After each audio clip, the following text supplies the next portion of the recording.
Midday in Douala, Cameroon's economic capital city. Ladies and gentlemen, thanks for joining Equinox Television on our third and last edition of the bilingual newscast for the day.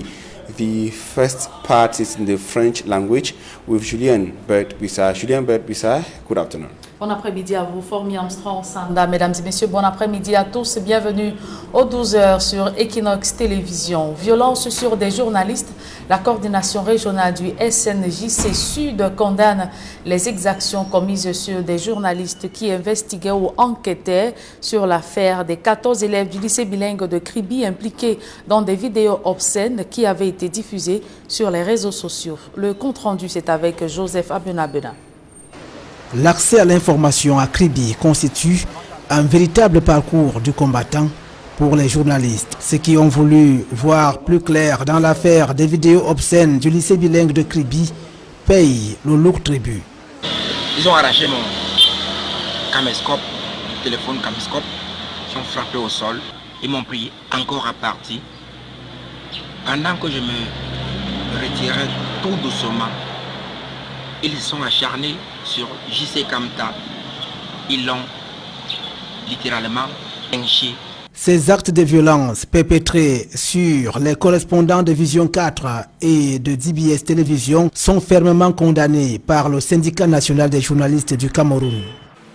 Je tiens d'abord à faire remarquer que depuis ces derniers temps, dans la région du Sud, et notamment dans le département de l'Océan, à Kribi, les journalistes sont menacés, sont agressés. Je condamne avec la dernière énergie les agissements de ce professeur de sport qui relève d'une autre époque, qui a porté main sur notre collègue de Vision 4. Je crois plutôt qu'il devrait aller s'inscrire dans un club de boxe. Le Cameroun n'est-il pas un pays de droit? Les acteurs de ces actes, très prochainement, feront face à la loi.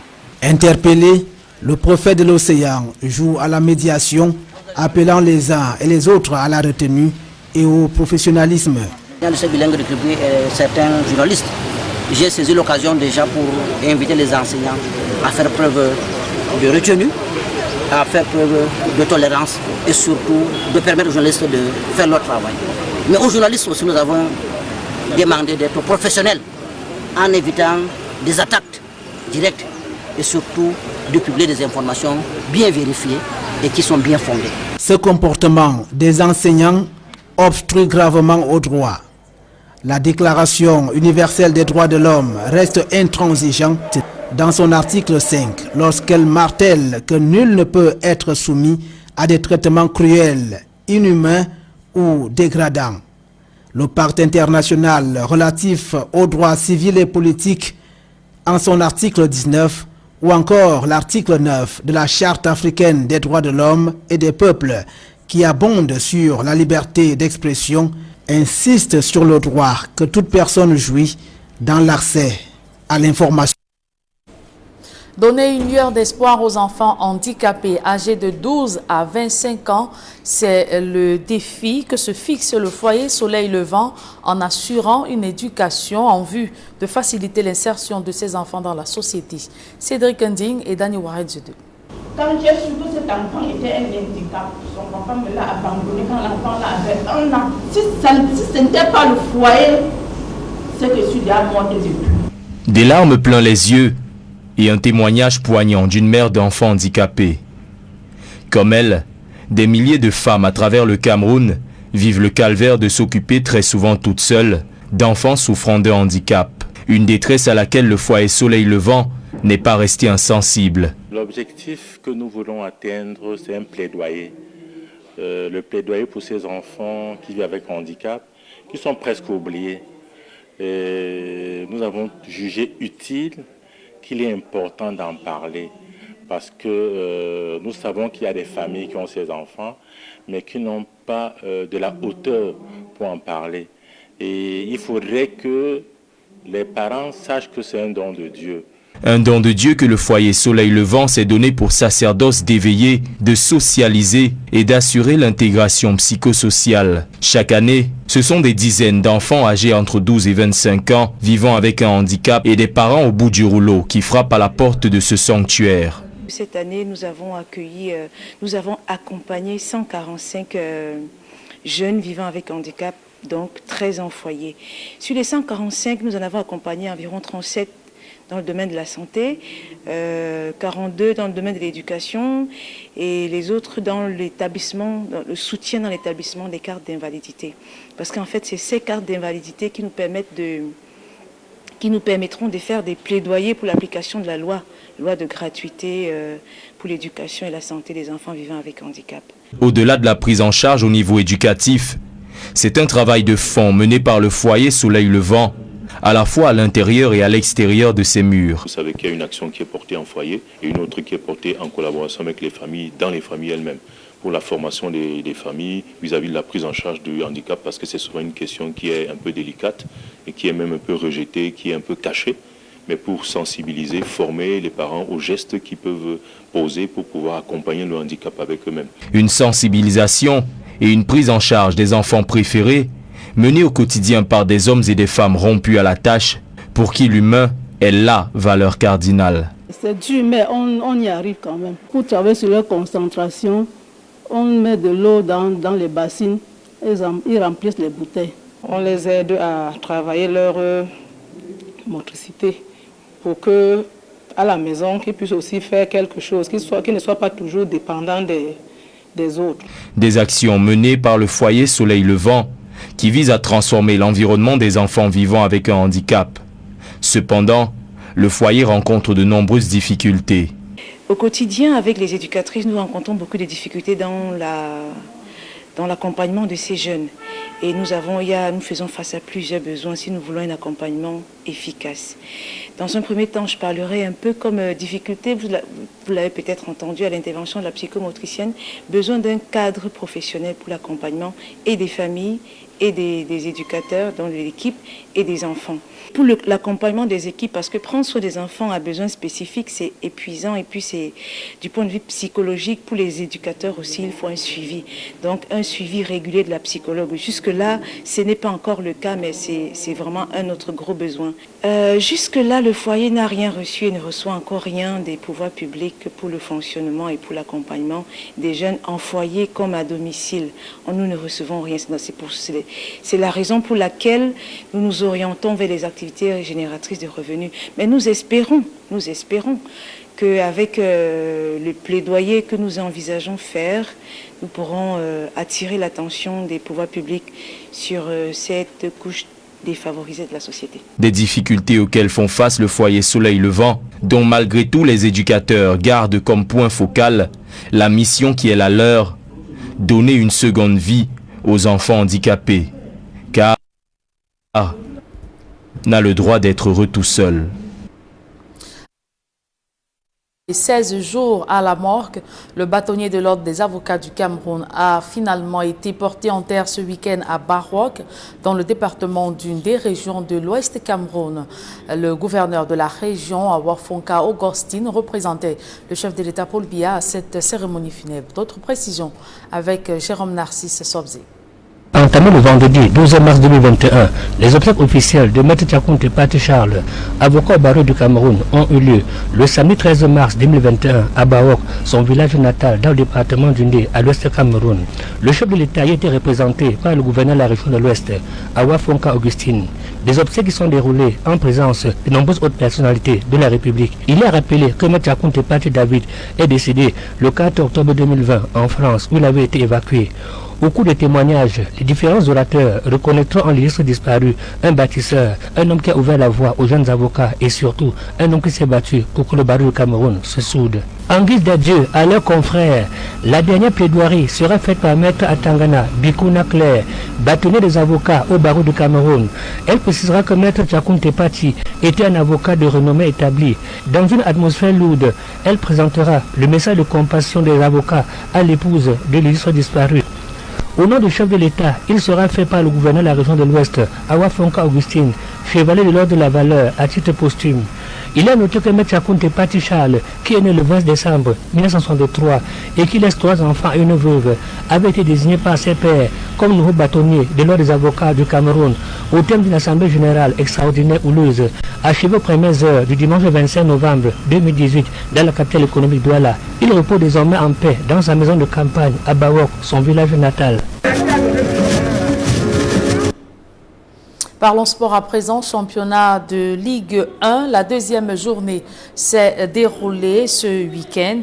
Ici à Douala, au stade de la réunification de Bépanda, New Star a battu 1-0 Astre en levée de rideau. En deuxième rencontre sur les mêmes installations, Union de Douala a fait jeu égal 1-partout avec Fovo Club de Bahram. Les résultats complets de cette deuxième journée de Ligue qui a démarré samedi dernier dans les stades du pays. À Yaoundé, le canon sportif est tombé 2-3 devant APGS de Fou. PWD de Bamenda a fait 1-partout avec AS Fortuna. Stade Renard de Mélon et Feutu FC se sont séparés sur un score vierge. Tonnerre Kalara Club de Yaoundé s'impose 1-0 face à la Panthère sportive d'Undé. UMS de Loum et Colombe du Sud se sont neutralisés 1-partout. Coton Sport de Garoua a dominé 2-0 Young Sport Academy. Avion d'Uncam a laminé 3-0 Dragon de Yaoundé. Et enfin, Bamboutos de Mbouda s'est imposé 1-0 devant Edin Sport de la Leki. Un public reportage dans ce journal. La Société camerounaise des dépôts pétroliers et Ola Energy Cameroun, main dans la main ou en synergie en vue de l'inclusion de la femme dans le milieu des hydrocarbures. Les deux entreprises viennent d'organiser un stage d'imprégnation des femmes à mobilité réduite et albinos au sein de la SCDP. C'était en présence de Véronique Mwampe-Ombio, directrice générale de la SCDP, et Cyrine Draïf, administrateur général de Ola Energy Cameroun. Reportage.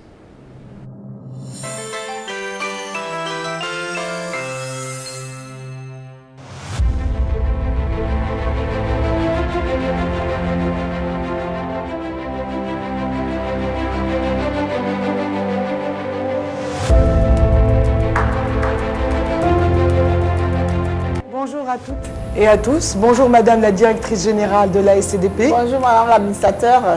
Nous sommes ravis de célébrer aujourd'hui la Journée internationale de la femme en co-branding avec la Société camerounaise des dépôts pétroliers. Nous avons décidé à cette occasion de former les femmes cadres de Ola Energy Cameroun et de la SCDP sur les invariants dépôts et réseaux, à travers une visite du dépôt pétrolier de Douala et la participation à une opération de dépotage au sein de la station de service de Bassa. Le programme continuera avec un team building en toute convivialité entre nos employés, avec une formation sur la self-défense pour les femmes si elles sont attaquées, un atelier aussi de danse kizomba pour finir en convivialité, dont le respect strict des mesures de distanciation et des mesures barrières Covid, afin de créer un climat agréable, convivial, pour célébrer cette fête dédiée à la Journée internationale de la femme. Merci beaucoup, merci Cyril, merci de décliner le programme de nos activités cette année-ci, en collaboration avec toutes les femmes, toutes ces femmes qui sont au four et au moulin chaque jour, qui manipulent les produits pétroliers. Merci de le décliner, mais tu as parlé tout à l'heure des invariants.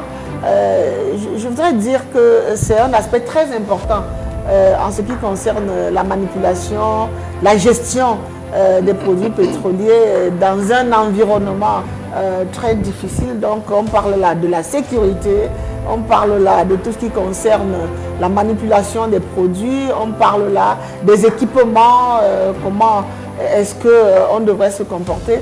Et de plus en plus, alors que nous intégrons les femmes dans ces activités qui sont restées très masculines depuis la création de la SCDP par exemple, je crois que c'est un aspect très important. Nous avons également pensé qu'il fallait intégrer dans nos structures des personnes vulnérables, des femmes, afin de leur assurer certaines formations en ce qui concerne nos environnements. Cyril, qu'est-ce que nous comptons faire?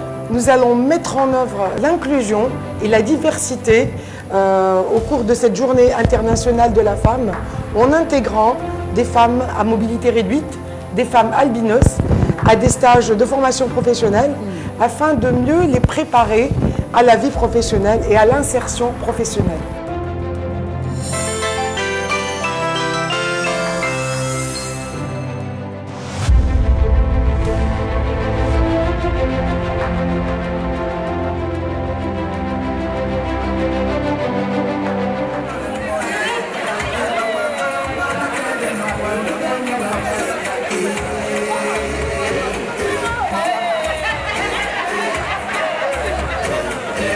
Pour moi, ça a été un grand plaisir d'assister à cette célébration de la femme au sein de Ola Énergie Cameroun avec la SCDP. C'est une joie d'avoir eu un stage au sein d'Ola. En tant que personne albinos, j'ai eu la chance vraiment d'intégrer la team et j'espère y rester. Et cette journée a été vraiment très exceptionnelle et riche en expérience pour moi. Et je dis merci à Ola pour cette expérience qu'elle m'a donnée. J'ai passé une très bonne journée. On a commencé par l'imprégnation dans un dépôt pétrolier. On nous a montré le circuit de chargement d'un camion-citerne. Après ça, nous sommes allés voir le circuit de déchargement d'un camion-citerne dans une station Ola Énergie. Ensuite, on a eu une magnifique formation sur les invariants, les différentes implications de la sécurité dans un dépôt et dans une station-service. Ensuite, nous avons eu un speech donné par deux grands leaders africains de deux grandes entreprises africaines, dont Mme Mwampé Abio Véronique, notre DG à la SCDP, et Mme Cyrine Brahit, le DG de Ola Énergie. Je voudrais dire merci à la société Ola Énergie Cameroun et à la SCDP pour nous avoir organisé cette journée qui nous a permis de beaucoup apprendre concernant les dépôts pétroliers à la SCDP où nous avons commencé ce matin. Et puis ensuite, on a vu comment le transport des produits pétroliers du dépôt SCDP jusqu'aux stations-service, le remplissage des citernes et puis le transport et ainsi de suite. On nous a parlé des invariants que je ne connaissais pas avant. Vraiment, je peux vous dire que c'était une journée très riche. En prélude à la journée internationale de la femme, cette journée organisée par la Société camerounaise des dépôts pétroliers, la SCDP, avec Ola Énergie fut exceptionnelle et particulièrement enrichissante. Nous sommes partis du chemin logistique du chargement d'un camion-citerne de produits blancs à la SCDP jusqu'au dépotage dans une station, la station Ola à Bassa. Et durant cette journée, nous avons appris un certain nombre de choses. Comment un camion est pris en charge lorsqu'il arrive à la station. Et par la suite, nous avons continué avec une formation sur les invariants.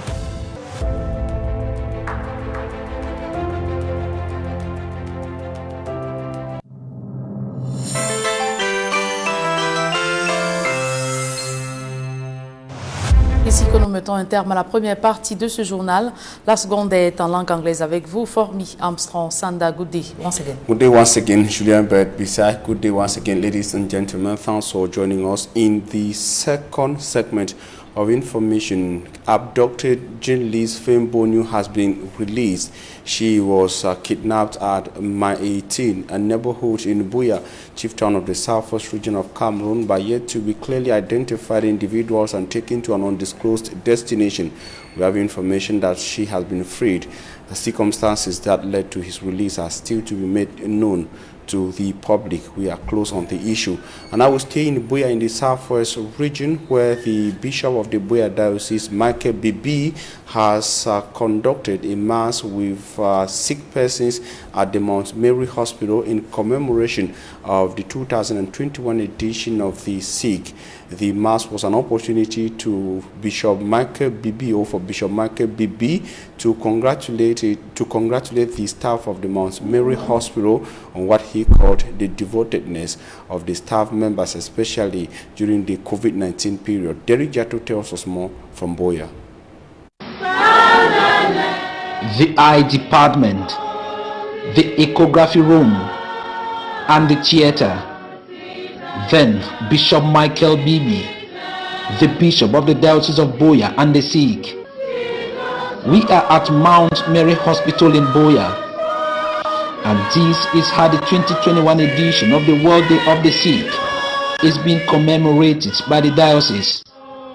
The bishop came, bless, pray for and with the sick, offered a special mass, and also anointed the sick.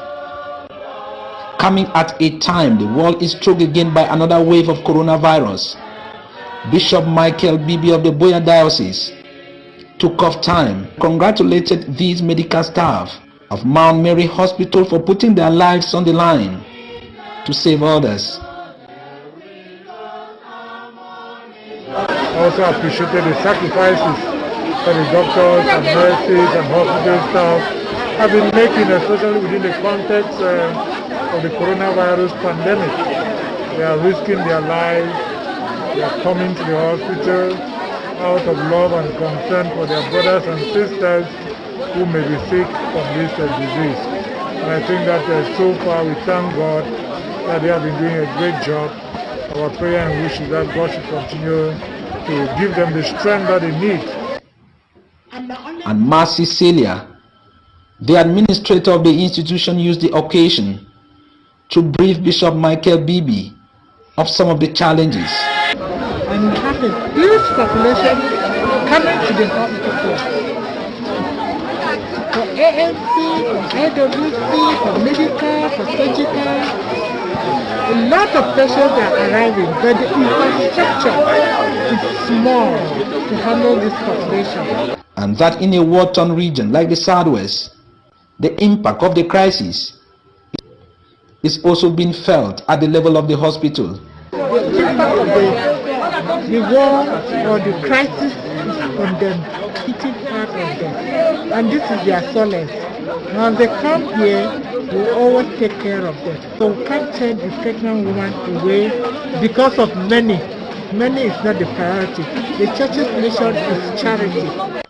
And that something needs to be done. For the pregnant and the sick ones still in the bushes are facing tougher times. And another major challenge in the country is that of cardiovascular related disease.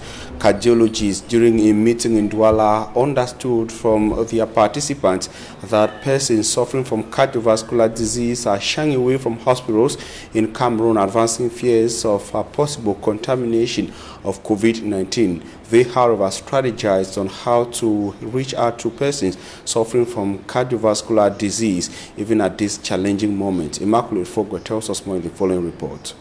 The key negative impact of the coronavirus pandemic on the fight against cardiovascular diseases lies in the fact that many patients do not seek health care early enough due to fear of getting infected with COVID-19. According to some health experts, the decline of cardiovascular hospitalization has resulted to several deaths. With the ongoing pandemic, cardiologists remain concerned about the fact that several patients are not seeking help at the right time, but rather when the disease is severe. We have real problems because patients will, most accessibility to the hospital is really a problem. In some hospitals, we see that patients don't really want to come to the hospital because they feel that at the hospital they might get the COVID-19. And so some of our patients, they stay at home, they're unable to get medications, and you can know their conditions will keep deteriorating. So it's really a problem in the health sector. Thank you. It is against this backdrop that cardiologists in West and Central Africa brainstormed on how to address the situation. The 12th edition of the Scientific Congress of the Cameroon Cardiac Society had as theme the management of cardiovascular diseases in the context of COVID-19. We discussed how to detect this condition, how to manage them in order to reduce the mortality of our patients who are suffering from the COVID-19. We also targeted some key points like the management of cardiovascular emergencies. As you may know very well, if a patient develops a severe hypertension, it is an emergency. Or cardiac failure is also an emergency. Or a heart attack, it is an emergency. We have to manage these patients very well. So we updated our knowledge. Patients suffering with cardiovascular diseases are being urged to seek treatment as fast as possible in order to avoid the resurgence of other health complications. And we remain in Huff to talk COVID-19 and saying that the non-respect of anti-COVID-19 measures in Konsamba in the Mungo division of the Littoral region of Cameroon is alarming, a situation that has pushed administrative officials on an offensive. The divisional officer from Konsamba 1 subdivision, Dauda Umaru, went sensitizing the population when he too noticed that learners at the government-inclusive bilingual school in Konsamba 1 were far from respecting social distancing, the wearing of face masks and hand washing regularly. School officials on their part say hand washing buckets are available in schools within Konsamba, but the company in charge of water supply in Cameroon has not been faithful in water supply. They say taps in Konsamba have remained dry for several weeks. It should also be recalled that a nurse recently died of COVID-19 at the Konsamba Regional Hospital Annex, and the number of COVID-19 cases are said to be on the rise. Disturbingly, in Konsamba and across the Mungo division of the Littoral region of the country. And a similar situation is observed in Gazawa subdivision of the Diamari division in the Fano region of the country, at 25 kilometers from the Fano regional chief town, Marwa. Gazawa inhabitants have practically abandoned the respect of anti-COVID-19 measures outlined by the government of Cameroon and recently reiterated by the Prime Minister Chief Dr. Joseph John Guti. In schools, markets and other public places, social distancing, the wearing of face masks and regular hand washing are absent, according to local administrators. The divisional officer for Gazawa, Matt Natirmo, during a sensitization tour recently warned against the irresponsible behavior and promised drastic measures in the days ahead. And a situation similar to that of Konsamba and Gazawa is in the northwest region of the country. Mbustela says the northwest has unfortunately also observed a disturbing rise in the number of COVID-19 cases. Some 500 new cases were detected in the space of 1 week, and 12 persons are reported dead as a result of the coronavirus within the same period. Her report. At checkpoints, while moving into or out of Bamenda using public transport, it is common to hear these, and I quote, "Make any man wear a mask, or if you get your money, no wear 'em." This means everyone stepping out to present their identification documents at the checkpoint should properly wear their masks or be ready to pay some money to the forces. This announcement, most often by the bus conductor, gets most passengers searching through their hand luggages for their masks. On the streets of Bamenda, masks are worn at the side of control teams, while tap buckets which had been distributed barely have water and soap. Look at that order, Papa. It's hiding on what is me. Look at the mask. You're not shamed. Since the start of 2021, there has been a rapid increase in new cases of coronavirus in the Northwest region, as well as deaths associated with COVID-19. Between February 28th and March 6, 2021, a total of 6,591 COVID-19 diagnostic tests were conducted, while 563 persons tested positive, 126 recovered, and 12 died in just 1 week. Health experts say the figures are alarming.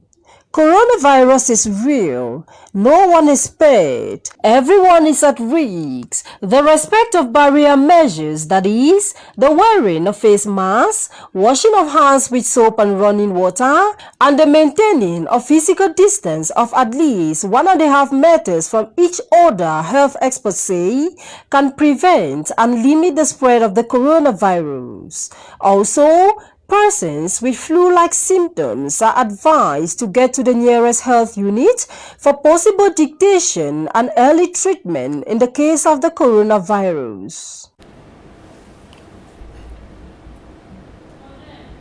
And that's it for the bilingual edition for this Monday. The next edition of the bilingual news will be tomorrow at 7 a.m.